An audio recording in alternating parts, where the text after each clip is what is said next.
ஒட்டன்சத்திரம் காமாட்சி திருமண மண்டபத்தில் பயனாளிகளுக்கு புதிய மின்னணு குடும்ப அட்டைகளை உணவு மற்றும் உணவுப் பொருள் வழங்கல் துறை அமைச்சர் வழங்கினார்.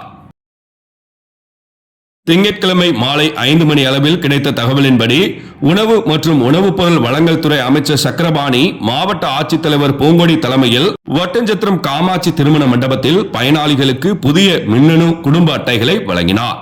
இந்நிகழ்ச்சியில் உணவு மற்றும் உணவுப் பொருள் வழங்கல் துறை அமைச்சர் சக்கரபாணி தெரிவித்ததாவது, திண்டுக்கல் மாவட்டத்தில் இதுவரை 52,794 குடும்ப அட்டைகள் வழங்கப்பட்டுள்ளன. புதிய குடும்ப அட்டை கோரி பெறப்பட்ட 8,858 விண்ணப்பங்களில் 3,933 விண்ணப்பங்கள் முதற்கட்ட சரிபார்ப்பு பணிகள் முடிவடைந்து பரிந்துரை செய்யப்பட்டுள்ளன.